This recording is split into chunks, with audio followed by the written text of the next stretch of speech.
Entre 1945 e 1953, Iosif Stalin transformou seu poder em um culto pessoal absoluto. Eliminou inimigos reais e imaginários, desenhou purgas secretas, deportações massivas e perseguições étnicas. Enquanto sua saúde se deteriorava em silêncio, a paranoia crescia no mesmo ritmo que seu isolamento. Espiava seus próprios ministros, temia ser envenenado e chegou a encarcerar seus próprios médicos. O Estado soviético se converteu em uma projeção de sua mente enferma. Em 1º de março de 1953, o ditador colapsou sozinho em sua residência. Durante 4 dias, seu entorno duvidou em atuar. A medicina chegou tarde. A política, ainda mais. Sua agonia revelou o vazio que deixava um regime construído sobre o medo. Stalin morreu, mas sua sombra permaneceu. Um funeral monumental, uma luta de poder feroz e uma purga inversa selaram seu final. 8 anos depois, seria enterrado de novo, não com terra, senão com silêncio. Quem deixou morrer a Stalin? Como foi utilizado seu cadáver como ferramenta política? E por que o Estado que ele mesmo criou decidiu apagá-lo de sua própria história? Stalin, últimos anos de comando e terror. Nos anos posteriores à vitória sobre a Alemanha nazista, Iosif Stalin havia se convertido em uma sombra de si mesmo. O homem que havia dirigido a resistência soviética contra Hitler agora lutava contra um inimigo que não podia purgar nem intimidar: seu próprio corpo. Após o desfile da vitória de junho de 1945, sofreu um derrame cerebral menor que deixou sequelas permanentes, tremores no braço esquerdo e episódios de desorientação temporal. Os informes médicos confidenciais revelavam uma realidade alarmante. A pressão arterial oscilava constantemente por acima dos 200 sobre 100 milímetros de mercúrio, enquanto a arteriosclerose havia endurecido suas artérias cerebrais e coronárias. O ventrículo esquerdo de seu coração se havia hipertrofiado perigosamente. Fumava 30 cigarros diários, rejeitava qualquer exercício físico e mantinha horários noturnos que alteravam completamente seus ritmos biológicos. As jornadas de trabalho se estendiam mais de 12 horas, intercaladas com sessões de bebida que podiam se prolongar até o amanhecer. A deterioração física coincidia com uma transformação do exercício do poder. A Dacha de Kuntsevo havia substituído o Kremlin como o verdadeiro centro neurálgico do Estado soviético. Esta residência fortificada havia se convertido em uma prisão dourada desde a qual Stalin controlava cada aspecto da vida soviética. As decisões reais se tomavam durante jantares que começavam perto da meia-noite e se estendiam até o amanhecer, com os membros-chave do Politburo: Lavrenti Beria, Georgy Malenkov, Nikita Khrushchev e Nikolai Bulganin. Estes homens viviam em tensão permanente, conscientes de que uma palavra incorreta podia ser interpretada como traição. Stalin desfrutava manter esta atmosfera de incerteza, repetindo frases como: "Sem mim, vocês seriam devorados como coelhos pelos imperialistas", enquanto observava as reações de seus subordinados. A paranoia que havia caracterizado toda sua carreira política alcançou novas dimensões nestes anos finais. Entre 1945 e 1946, Stalin organizou pessoalmente a perseguição de mais de 2 milhões de cidadãos soviéticos retornados da frente ou dos campos de trabalho alemães, sob suspeita de haver sido contaminados ideologicamente. A seu regresso, dezenas de milhares de prisioneiros de guerra soviéticos foram presos, julgados como traidores e enviados diretamente a campos do Gulag. A ordem foi emitida como diretiva secreta do NKVD e assinada por Stalin em junho de 1945. Esse mesmo ano, ordenou a deportação completa das populações chechena, ingush, tártara da Crimeia e mesquetia georgiana, acusadas de colaborar com os nazistas. Mais de 1 milhão de pessoas foram trasladadas em trens de gado para a Ásia Central em operações militares que causaram dezenas de milhares de mortes por fome, frio ou asfixia. A deportação dos tártaros da Crimeia, executada em só 3 dias, deixou aldeias vazias que foram repovoadas artificialmente por eslavos. Em 1947, Stalin proibiu todas as organizações caritativas estrangeiras na URSS, incluindo a Cruz Vermelha, e ordenou confiscar os suprimentos de alimentos enviados pelas Nações Unidas às regiões devastadas pela guerra. Esse mesmo ano, proibiu toda a correspondência direta com familiares no estrangeiro, endurecendo ainda mais o isolamento informativo dos cidadãos soviéticos. Sob suas ordens, o bloco soviético também executou a famosa Operação Vístula na Polônia, um plano de limpeza étnica contra minorias ucranianas suspeitas de simpatizar com nacionalistas armados. Mais de 140 mil pessoas foram expulsas de seus lares e realocadas forçosamente em zonas industriais. Stalin aprovou o plano diretamente em reunião com os líderes do Partido Operário Unificado Polonês. Durante a crise de Berlim de 1948, Stalin ordenou pessoalmente o bloqueio terrestre da cidade para asfixiar o setor ocidental. Durante 11 meses, só os aviões aliados impediram a inanição de mais de 2 milhões de berlinenses. Stalin proibiu qualquer tentativa soviética de derrubar os aviões ocidentais por temor a uma guerra direta, mas autorizou sabotagens locais e detenções massivas de simpatizantes pró-ocidentais dentro do setor soviético. Na Europa Oriental, Stalin impôs governos satélites por meio de golpes de Estado dirigidos desde Moscou. Na Tchecoslováquia, seu embaixador em Praga supervisionou a tomada do poder em 1948, após o golpe de fevereiro, que culminou com o suicídio forçado do ministro democrata Jan Masaryk, cujo cadáver apareceu sob uma janela do Ministério de Assuntos Exteriores. Na Hungria, o comunista Matyas Rákosi instaurou um regime de terror com campos de reeducação e purgas políticas, replicando o modelo soviético ao pé da letra. Na Alemanha Oriental, os serviços de inteligência soviéticos, sob sua supervisão direta, criaram campos especiais para represálias contra presumidos nazistas, dissidentes ou qualquer pessoa com vínculos com o Ocidente. O campo de Sachsenhausen, convertido em Campo Especial número 7, albergou até 60 mil pessoas em condições extremas, das quais morreram ao menos 12 mil por inanição ou doenças entre 1945 e 1950. A nível nuclear, Stalin iniciou uma corrida secreta para desenvolver a bomba atômica mediante a espionagem direta aos Estados Unidos. Ordenou que o projeto soviético se baseasse nos planos roubados do Projeto Manhattan pelos agentes Klaus Fuchs e Theodor Hall. O desenvolvimento da arma se realizou sob comando de Lavrenti Beria, com um sistema de trabalho escravo. Prisioneiros do Gulag escavavam túneis e construíam laboratórios sob vigilância militar. O primeiro ensaio nuclear soviético, em agosto de 1949, foi apresentado a Stalin em um jantar privado com a frase: "Estamos ao nível dos americanos." Vyacheslav Molotov havia sido gradualmente marginalizado depois que Stalin ordenara o arresto de sua esposa judia em 1949. A mulher foi acusada de manter vínculos com organizações sionistas e enviada ao exílio interno, enquanto seu marido se via obrigado a servir 2 jantares cada noite, um para ele e outro vazio, como lembrete silencioso de sua ausência. O ponto culminante desta paranoia chegou com a fabricação da Conspiração dos Médicos em outubro de 1952. Stalin ordenou o arresto de 9 médicos do Kremlin, a maioria judeus, acusando-os de participar em um complô para assassinar os líderes soviéticos mediante diagnósticos falsos. Os doutores foram submetidos a torturas sistemáticas na Lubyanka, privação de sono, isolamento prolongado e violência física para extrair confissões que implicassem supostas redes de espionagem sionista. Os planos secretos contemplavam a deportação massiva da população judia soviética para campos de trabalho na Sibéria. Só a morte do ditador impediria a implementação desta operação, que haveria afetado centenas de milhares de cidadãos soviéticos. A saúde mental mostrava sinais evidentes de deterioração. Os episódios de insônia haviam se tornado crônicos, alternando com períodos de sonolência diurna de até 14 horas. Seus assistentes registravam episódios de agressividade verbal, seguidos por momentos de confusão nos quais parecia não reconhecer colaboradores próximos. Durante os últimos 3 anos, Stalin havia reduzido drasticamente suas aparições públicas. Entre 1949 e 1953, só pronunciou 3 discursos oficiais, todos lidos com dificuldade evidente.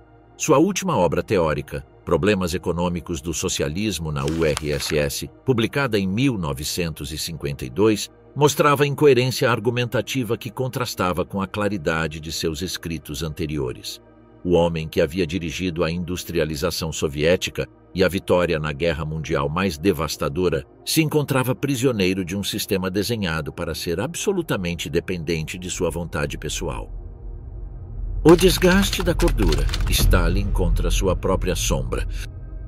Desde o final da Segunda Guerra Mundial, o poder de Iosif Stalin parecia inamovível. Havia derrotado Hitler, ampliado o controle soviético sobre a Europa Oriental e consolidado um culto à personalidade sem comparação. Mas enquanto o mundo exterior o venerava ou temia, algo mais profundo começava a corroer sua figura. Uma paranoia crescente, silenciosa e devastadora. Durante seus últimos anos, o ditador não só suspeitava dos inimigos do Estado, senão também de seus próprios aliados, médicos, cozinheiros e até das paredes de sua residência. Era o princípio do fim, o momento em que o poder absoluto se converteu em um espelho deformante de sua loucura. Em 1946, quando a URSS ainda celebrava sua vitória, Stalin ordenou uma série de medidas que marcaram o início de seu isolamento paranoico. O primeiro destes gestos foi o desenho de um sistema de vigilância interna que ia além do aparato de inteligência tradicional. Mandou instalar microfones nos apartamentos de seus próprios ministros, membros do Politburo e generais do Exército Vermelho. As chamadas kvartiry, moradias cuidadosamente escolhidas pelo MGB, serviam como armadilhas auditivas onde se gravavam conversações privadas para ser analisadas em informes secretos que chegavam diretamente a Beria e às vezes ao próprio Stalin. Ninguém estava a salvo, nem sequer os mais leais. Ao mesmo tempo, o ditador multiplicou suas medidas de segurança pessoal. Mudava de quarto cada noite, usava múltiplos duplos e fazia que sua comida passasse por vários cozinheiros e provadores antes de tocar seu prato. Dormia pouco e de forma intermitente. Se alguma sombra aparecia na cortina de sua dacha em Kuntsevo, se levantava armado. Inclusive, seu motorista devia estacionar o veículo em lugares distintos cada dia para não estabelecer rotinas. Este comportamento não era simples cautela. Era o reflexo de uma mente que já não confiava em nada nem em ninguém. Em 1947, a fome voltou a golpear o interior da União Soviética. Uma seca arrasou com as colheitas do sul, afetando especialmente a Ucrânia e a Moldávia. A população, ainda debilitada pelos estragos da guerra, começou a morrer por milhares. Mas Stalin, em vez de redirigir os recursos do Estado para o socorro interno, optou por seguir exportando grão aos países do bloco socialista que recém começavam a formar parte do Cominform. A lógica era clara. Alimentar os novos regimes comunistas aliados era mais importante que salvar os próprios camponeses soviéticos. Esta decisão gerou entre 1 e 1,5 milhão de mortes silenciosas, nunca reconhecidas oficialmente. Esse mesmo ano, Stalin fundou o Cominform, uma estrutura de controle ideológico sobre os partidos comunistas da Europa Oriental. A mensagem era inequívoca. Moscou ditava a linha e qualquer desvio seria castigado. Não passou muito tempo antes que essa ameaça se fizesse realidade. Em 1948, o Marechal Tito, líder comunista da Iugoslávia, se atreveu a desobedecer às ordens do Kremlin. Rejeitou a subordinação total e defendeu uma via independente para o socialismo. A reação de Stalin foi brutal. O expulsou do Cominform, o declarou traidor e organizou uma série de tentativas de assassinato que fracassaram uma após outra. A Iugoslávia resistiu. Pela primeira vez, o poder de Stalin havia sido desafiado com êxito. O golpe a seu ego foi monumental. No plano interno, a desconfiança escalava a níveis nunca antes vistos. Em 1951, Viktor Abakumov, chefe do Ministério de Segurança do Estado, MGB, foi preso por ordem direta de Stalin. Se lhe acusou de encobrir uma conspiração sionista que, segundo a lógica do ditador, já havia se infiltrado nas estruturas médicas do Kremlin. Abakumov foi torturado durante meses e executado em segredo. A purga alcançava agora o aparato de segurança que ele mesmo havia criado.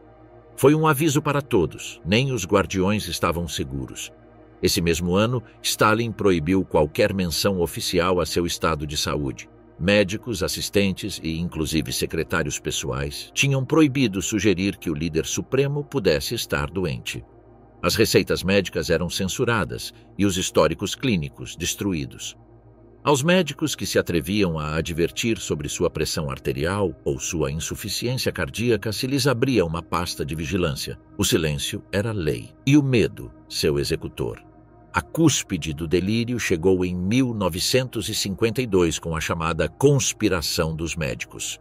Stalin ordenou o arresto de 9 médicos do Kremlin, a maioria de origem judia, acusando-os de assassinar altos dirigentes soviéticos mediante diagnósticos falsos. Entre eles estava o cardiologista Vladimir Vinogradov, um dos poucos especialistas que havia tratado Stalin durante anos. Foi torturado e morreu na prisão antes de ser julgado. A investigação, orquestrada pelo MGB, contemplava inclusive a deportação massiva da população judia soviética a campos na Sibéria. O plano só foi detido pela morte do próprio Stalin meses depois. Enquanto tudo isso ocorria, o ditador preparava uma última purga. Havia começado a recopilar expedientes secretos contra 3 figuras históricas da Revolução: Vyacheslav Molotov, Lazar Kaganovich e Anastas Mikoyan. Velhos camaradas, antigos colaboradores, todos estavam a ponto de ser eliminados. As provas eram fabricadas, os cargos falsos. Só se necessitava uma ordem final. Mas a morte chegou antes. Este não foi o desenlace de um estadista retirado nem de um líder em transição. Foi o colapso de um homem preso em seus próprios demônios. Em seus últimos anos, Stalin converteu o Estado em um espelho de sua mente, paranoico, imprevisível, hostil consigo mesmo. O partido vivia na sombra de seus ataques noturnos. Os cidadãos, sob a ameaça constante de ser denunciados por delatar doenças ou piadas mal contadas, e seu círculo íntimo, reduzido a convidados silenciosos que comiam sem falar, riam sem alegria e aplaudiam sem saber se veriam a luz do dia seguinte. Em Kuntsevo, sua fortaleza isolada, as luzes se acendiam a horas impossíveis. O homem mais poderoso do planeta passava noites inteiras deambulando só por corredores vazios, mudando de dormitório, ouvindo vozes que ninguém mais escutava. Porque, ao final, Stalin já não governava a União Soviética, governava contra ela e, sobretudo, contra si mesmo. O colapso, do brinde ao silêncio. A noite de 28 de fevereiro de 1953 começou como tantas outras na dacha de Kuntsevo. Stalin havia convocado seu círculo íntimo para uma de suas características veladas noturnas. Os guardas receberam ordens habituais. Ninguém entrava ou saía sem autorização expressa. As comunicações permaneciam cortadas e o nível de alerta se mantinha ao máximo. Beria chegou às 9, seguido por Malenkov, Khrushchev e Bulganin. Os 4 conheciam o protocolo: mostrar deferência absoluta, evitar comentários que pudessem ser mal interpretados e prolongar a velada até que o anfitrião decidisse terminá-la. O jantar transcorreu com normalidade aparente. Se serviram pratos georgianos, acompanhados por vinho tinto e vodka de alta graduação. Stalin parecia de bom humor, relatando anedotas de sua juventude e fazendo comentários sarcásticos sobre funcionários ausentes. Bebeu mais que o habitual, alternando copos de vinho com copos de vodka. A comida se prolongou até meia-noite, momento em que ordenou a projeção de um filme soviético em sua sala de cinema privada. Durante a projeção, Stalin permaneceu inusualmente silencioso. Sua respiração havia se tornado mais pesada e ocasionalmente fechava os olhos por períodos prolongados, ainda que despertasse imediatamente se alguém se movesse. O filme terminou perto das 3 da madrugada, mas insistiu em continuar a reunião em seu escritório. Ali serviu uma nova rodada de bebidas e começou uma dissertação confusa sobre a situação internacional, misturando referências históricas com planos futuros que careciam de coerência lógica. Para as 4h30 do 1º de março, finalmente deu por terminada a reunião. Se levantou com certa dificuldade, mas caminhou sem ajuda até o vestíbulo para despedir seus convidados, seguindo um ritual que nunca havia abandonado. Khrushchev recordaria que Stalin parecia de excelente humor durante esses últimos minutos, brincando e dirigindo-se a ele pelo diminutivo ucraniano Mikola, algo que fazia unicamente quando se sentia relaxado. Uma vez só, se dirigiu a seu dormitório seguindo sua rotina habitual. Se pôs uma camisa de pijama branca e calças folgadas. Antes de se deitar, revisou alguns documentos e bebeu um copo de água mineral. Suas últimas ações conscientes incluíram a leitura de um informe sobre produção industrial e a assinatura de 2 decretos menores. Perto das 5 da madrugada, apagou a luz e se deitou. O silêncio que seguiu seria absoluto e prolongado. Durante todo o 1º de março, nenhum som emergiu do quarto. Os criados seguiram suas instruções, prepararam as comidas e as deixaram em frente à porta, mas estas permaneceram intactas. O café da manhã, almoço e jantar se acumularam sem que ninguém se atrevesse a verificar o estado do ocupante. Os guardas mantiveram suas posições sem detectar anomalias. O sistema de segurança registrava movimento só nas áreas exteriores, enquanto que os sensores internos permaneciam inativos. A Dasha havia se convertido em uma fortaleza silenciosa, onde o homem mais poderoso da União Soviética jazia inconsciente e indefeso. A disciplina férrea do pessoal prolongou a agonia. Maria Tikhonovna, a governanta, sentiu inquietude crescente, mas não se atreveu a atuar sem ordens explícitas. O medo de despertar a ira do ditador havia criado um protocolo de não intervenção que agora se convertia em uma sentença de morte. Para as 10 da noite do 1º de março, a preocupação havia se tornado insustentável. Maria Tikhonovna consultou com o guarda Starostin sobre a conveniência de verificar o estado de Stalin. Depois de uma discussão sussurrada que se prolongou durante 1 hora, decidiram atuar. A descoberta foi devastadora. Ao abrir a porta com uma chave auxiliar, encontraram Stalin estendido no chão, inconsciente e com sinais evidentes de perda total do controle corporal. Sua respiração era laboriosa e irregular, seus olhos permaneciam semicerrados sem responder a estímulos, e uma mancha de urina havia encharcado suas roupas e o chão. O homem que havia aterrorizado uma nação inteira jazia indefeso como uma criança, vítima de seu próprio corpo e de um sistema que havia desenhado para funcionar exclusivamente através de sua vontade pessoal. Ao ditame silenciado, 4 dias sob o medo absoluto. O achado de Stalin inconsciente desencadeou uma reação que revelou as contradições fundamentais do sistema soviético. Maria Tikhonovna e o guarda Starostin, depois de verificar que ainda respirava, ainda que com grande dificuldade, se enfrentaram a um dilema institucional sem precedentes. As ordens eram claras, não incomodá-lo sob nenhuma circunstância, mas era evidente que sua vida pendia de um fio. Com extremo cuidado, trasladaram o corpo inerte a um sofá da sala de jantar contígua, cobrindo-o com uma manta georgiana. Sua respiração seguia sendo irregular, alternando períodos de apneia com episódios de hiperventilação que faziam temer um colapso respiratório completo. O protocolo exigia contatar imediatamente com o Ministério de Segurança do Estado, não com os serviços médicos. A chamada foi dirigida a Lavrenti Beria, quem recebeu a notificação para as 2 da madrugada do 2 de março. A reação de Beria foi calculadamente pausada. Em lugar de ordenar a mobilização imediata de equipes médicas, decidiu se dirigir a Dasha acompanhado unicamente por Georgy Malenkov. Ambos chegaram perto das 4 da madrugada e examinaram pessoalmente Stalin. O encontraram inconsciente, com respiração laboriosa, pulso débil e irregular, e sintomas evidentes de perda do controle neurológico. No entanto, sua decisão foi esperar até o amanhecer antes de solicitar assistência médica. Esta demora de várias horas foi objeto de especulação intensa.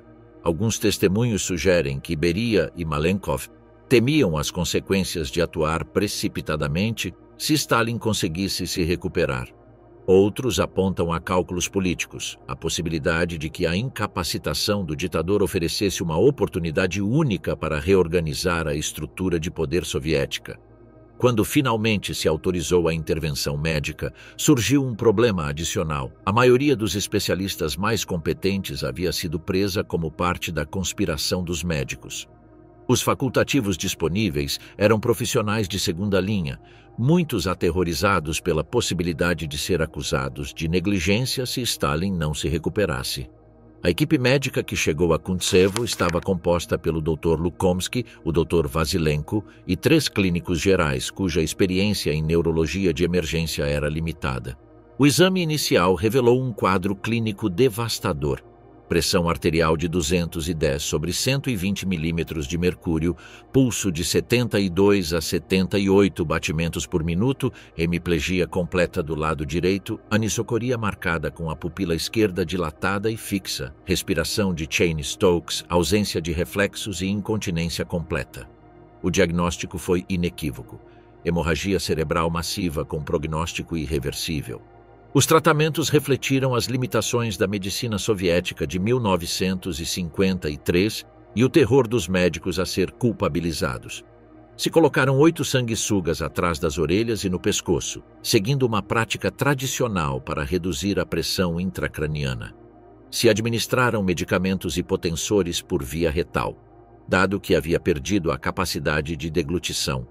Compressas frias foram aplicadas para controlar a temperatura e prevenir convulsões. Durante as seguintes 72 horas, o estado piorou progressivamente. Desenvolveu febre de 39 graus, episódios de vômito sanguinolento, edema em extremidades e coloração cianótica que revelava insuficiência respiratória crescente. Os médicos se limitaram a cuidados paliativos, conscientes de que qualquer intervenção agressiva podia ser interpretada como assassinato. Paralelamente, se desenvolvia uma complexa dança política no Kremlin. O 3 de março, o Presidium emitiu seu primeiro comunicado oficial, informando que Stalin sofria de uma grave hemorragia cerebral que comprometia funções vitais importantes. A linguagem cuidadosamente ambígua evitava tanto o otimismo como o pessimismo, permitindo aos líderes manter abertas múltiplas opções estratégicas. Durante estes dias críticos, Beria desenvolveu atividade febril. Reorganizou os serviços de segurança, mobilizou unidades do MVD em posições estratégicas de Moscou e manteve reuniões privadas com comandantes militares-chave. Seu comportamento alternava entre aparente preocupação e episódios de euforia mal disfarçada. Molotov recordaria que Beria havia comentado em privado que havia libertado todos de um grande peso. A agonia se prolongou exatamente 96 horas desde o colapso inicial. Durante a tarde do 5 de março, sua respiração se tornou cada vez mais irregular, com períodos de apneia de até 2 minutos. Sua temperatura corporal começou a descender, enquanto que a pressão arterial caiu para níveis incompatíveis com a vida. Às 21 horas e 50 minutos do 5 de março de 1953, o pulso se deteve definitivamente. A autópsia confirmou hemorragia cerebral massiva no hemisfério esquerdo, com ruptura de uma artéria perfurante do tálamo. O exame revelou arteriosclerose severa, hipertrofia ventricular esquerda extrema e múltiplos microinfartos prévios. O coração pesava 580 gramas, quase 200 acima do peso normal. Os achados descartaram definitivamente qualquer teoria de envenenamento. Stalin havia morrido vítima das doenças cardiovasculares que havia ignorado durante décadas. Ao funeral do regime, uma cidade sob os cadáveres. A morte de Stalin às 21 horas e 50 minutos do 5 de março desencadeou uma operação logística sem precedentes. Antes que transcorresse 1 hora, o corpo havia sido trasladado para uma instalação médica secreta em Moscou, onde uma equipe de especialistas começou o processo de embalsamamento. A técnica seguiu os protocolos desenvolvidos para Lenin. Injeções arteriais de formalina, tratamento facial com ácido carmínico e aplicação de glicerina para prevenir a desidratação. O Dr. Boris Zbarsky, veterano embalsamador que havia participado na conservação de Lenin, supervisionou cada fase do procedimento. Sua equipe trabalhou 12 horas contínuas para conseguir uma aparência que transmitisse serenidade, ocultando as marcas do sofrimento. O bigode característico foi cuidadosamente penteado, suas mãos posicionadas cruzadas sobre o peito, e seu rosto adquiriu uma expressão de calma que contrastava com a agonia de suas últimas horas. Se aplicaram camadas adicionais de maquiagem devido a leves sinais de decomposição detectados no dia seguinte, provocados por uma falha parcial do sistema de refrigeração. O caixão era uma peça excepcional, mogno polido com ferragens de bronze dourado, forrado interiormente com seda branca, com sistema de ventilação que manteria a temperatura constante durante a exposição pública. Ao longo do processo, agentes do MGB custodiavam a instalação, temendo possíveis atos de sabotagem, inclusive na morte. O Salão das Colunas do Palácio dos Sindicatos foi transformado em um santuário temporal. Suas colunas de mármore branco foram cobertas com tecidos negros e vermelhos, enquanto que arranjos florais massivos criaram um perímetro cerimonial. Milhares de cravos vermelhos, rosas brancas e coroas oficiais das 15 repúblicas soviéticas transformaram o ambiente em um jardim fúnebre monumental. A iluminação foi desenhada com precisão teatral. Focos dirigidos para o rosto o mantinham claramente visível, enquanto que uma luz dourada difusa envolvia o catafalco. A temperatura se manteve a 12 graus centígrados, com umidade controlada para evitar alterações na conservação do cadáver.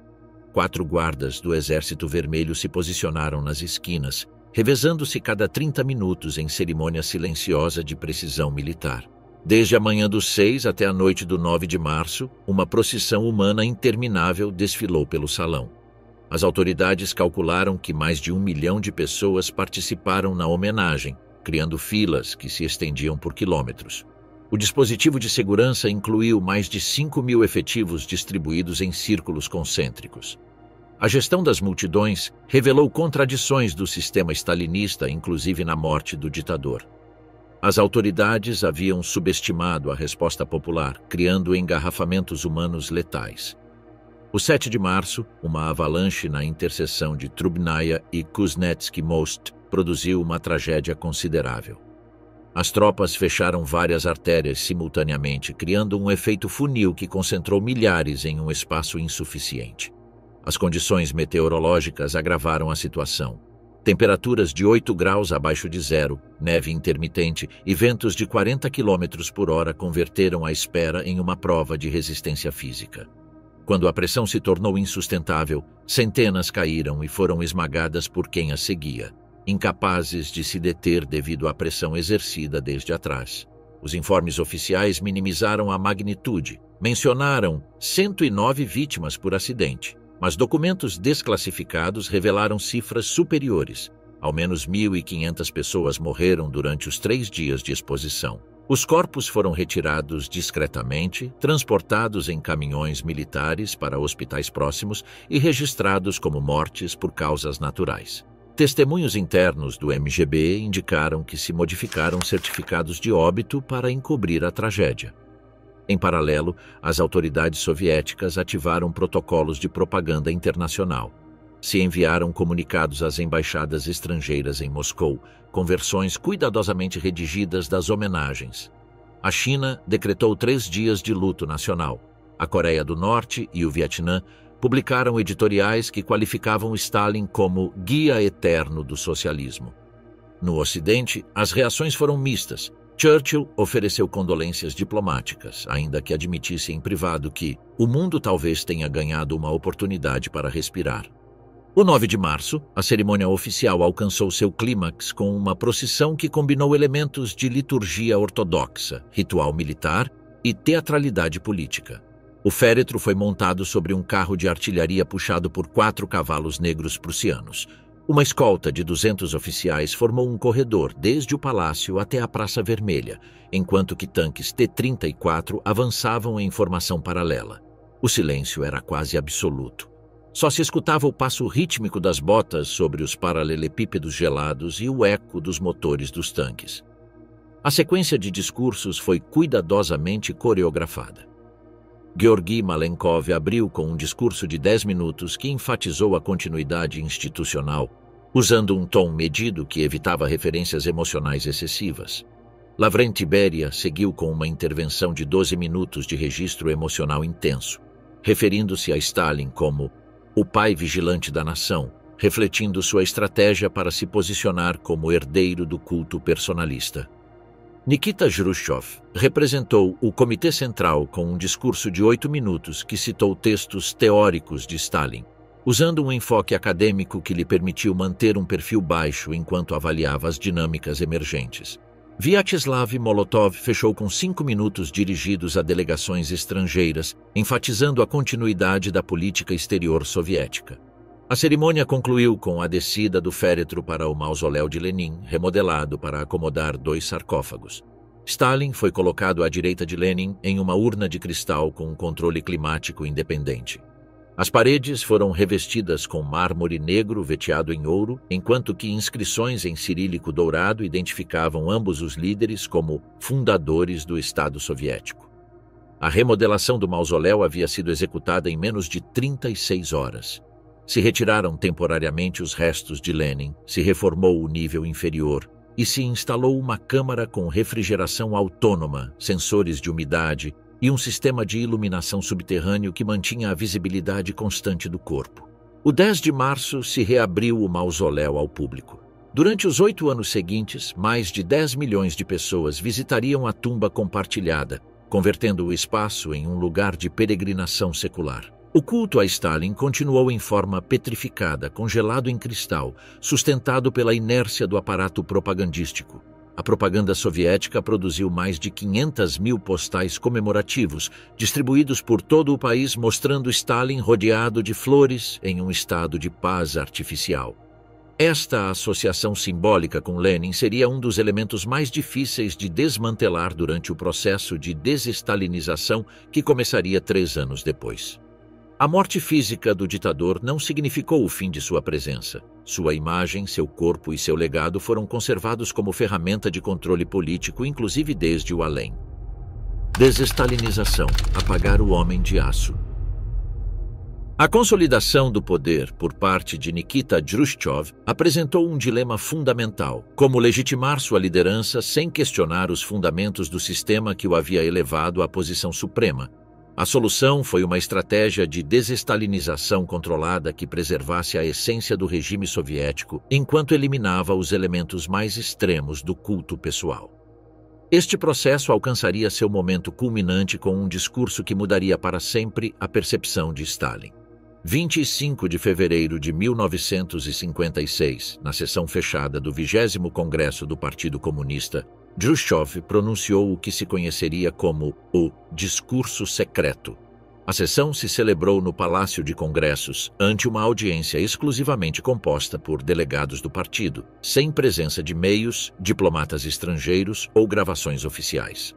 O título formal era Sobre o culto à personalidade e suas consequências, mas seu conteúdo representou uma demolição sistemática do legado de Stalin. Durante mais de 4 horas, Khrushchev detalhou uma litania de crimes, erros e abusos cometidos durante as 3 décadas do poder stalinista. Baseando-se em documentos previamente classificados e testemunhos de sobreviventes, descreveu a paranoia sistemática dos últimos anos, as purgas massivas dos anos 30, os erros militares durante os primeiros meses de guerra e a fabricação de casos como a conspiração dos médicos. O impacto foi devastador para a audiência. Muitos delegados haviam vivido toda a sua carreira sob Stalin e o consideravam uma figura quase divina. O relato de seus crimes provocou reações emocionais intensas. Alguns abandonaram o salão chorando, outros sofreram colapsos nervosos, e se registraram vários suicídios nas semanas seguintes entre funcionários que se sentiram implicados. A distribuição do conteúdo foi cuidadosamente controlada. Cópias mecanografadas numeradas foram enviadas aos comitês regionais durante março e abril, com instruções específicas sobre os círculos autorizados para conhecer seu conteúdo. A leitura se realizou em sessões fechadas, criando círculos concêntricos de informação que gradualmente filtraram a mensagem para níveis inferiores do aparato partidário. No entanto, o controle absoluto resultou impossível. Cópias chegaram aos serviços de inteligência ocidentais e, em junho de 1956, o New York Times publicou uma versão completa obtida pela CIA.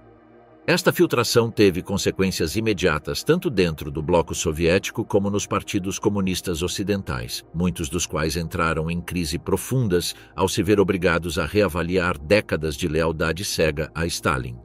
As repercussões se estenderam rapidamente por todo o bloco socialista.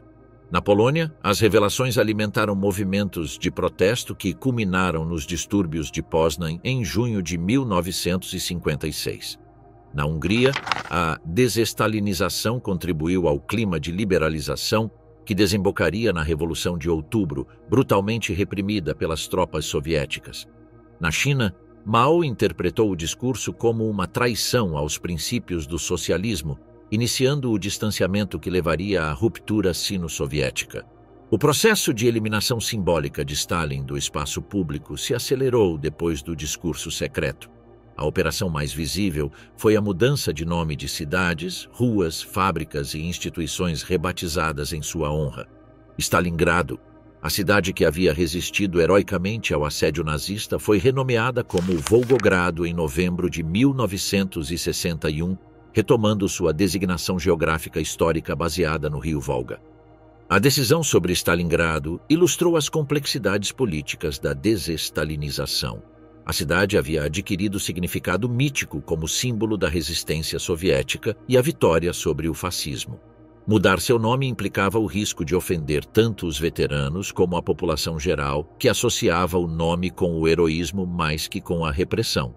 A solução foi gradual. Primeiro, se eliminaram as referências a Stalin de cerimônias oficiais. Logo, se reduziu a proeminência do nome em documentos oficiais e, finalmente, se executou a mudança formal, coincidindo com a retirada do corpo do mausoléu. A eliminação de estátuas e monumentos seguiu um padrão de implementação gradual. As estátuas mais proeminentes foram retiradas durante operações noturnas para evitar manifestações de protesto ou nostalgia.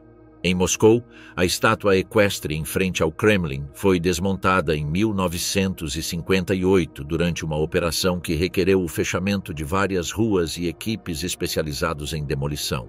Em cidades menores, a eliminação foi mais discreta. As estátuas simplesmente desapareciam durante a noite, substituídas por monumentos genéricos à vitória na guerra ou ao progresso socialista. A operação mais simbolicamente significativa foi a retirada do corpo de Stalin do mausoléu de Lenin.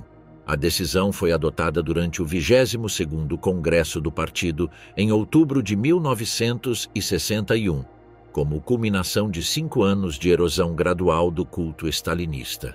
A justificação oficial se baseou em testemunhos de veteranos do partido que descreviam a incompatibilidade entre os métodos criminais de Stalin e a pureza revolucionária de Lenin. A exumação se executou na madrugada do 31 de outubro de 1961, sob condições de segredo absoluto. O mausoléu foi fechado ao público sob o pretexto de renovações técnicas, enquanto uma equipe especializada da guarda do Kremlin procedia à extração do sarcófago. O corpo embalsamado foi trasladado através de túneis subterrâneos até o muro do Kremlin, onde foi sepultado em um nicho anônimo junto a outros dirigentes soviéticos menores. A cerimônia de reinumação foi deliberadamente austera, em contraste absoluto com o espetáculo teatral de seu funeral 8 anos antes. Não houve discursos, flores, nem honras militares. Stalin foi enterrado como um funcionário mais do partido, sem inscrições que identificassem sua tumba nem cerimonial que recordasse seu status anterior.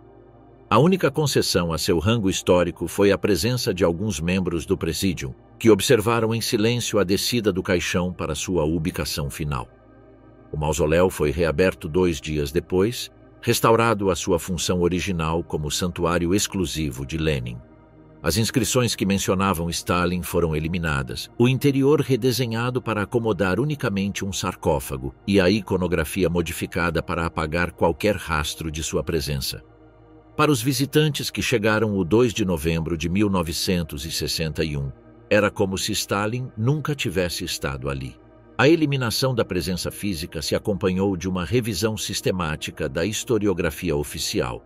Os livros de texto foram reescritos para minimizar seu papel na industrialização e a vitória na guerra, enquanto se enfatizavam as contribuições do partido como instituição coletiva. As fotografias oficiais foram retocadas para eliminar sua imagem de eventos históricos importantes, e os filmes que o mostravam como protagonista foram retirados de circulação. No entanto, a desestalinização teve limites claramente definidos. Khrushchev se cuidou de não questionar os fundamentos do sistema socialista, nem de permitir uma avaliação crítica do papel do Partido Comunista durante o período stalinista. A responsabilidade pelos crimes foi atribuída exclusivamente à personalidade desviada de Stalin e a seu círculo mais próximo, preservando a legitimidade institucional do regime. Esta seletividade na crítica permitiu manter a estabilidade do sistema enquanto se eliminavam os elementos mais extremos do culto pessoal. A liberação de arquivos seguiu princípios similares de controle e gradualismo. Comissões especiais do partido foram autorizadas a revisar documentos do NKVD e MVD para identificar casos de repressão injustificada, mas sem acesso público aos materiais. Milhares de cidadãos receberam certificados de reabilitação que reconheciam sua inocência, mas sem compensação material nem explicações detalhadas sobre as circunstâncias de sua perseguição. O processo de desestalinização concluiu oficialmente em 1961 com a retirada do corpo do mausoléu e a adoção do novo programa do Partido Comunista, que estabelecia as bases para a construção do comunismo sem referências ao legado stalinista. No entanto, seus efeitos se prolongaram durante décadas, criando uma ambiguidade persistente na sociedade soviética sobre a avaliação do período 1924-1953.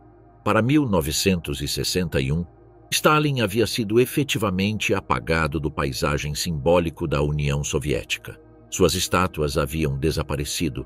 Seu nome havia sido eliminado de cidades e ruas, seu corpo havia sido removido do lugar de honra junto a Lenin, e seu legado havia sido reduzido a uma série de erros e desvios na construção do socialismo.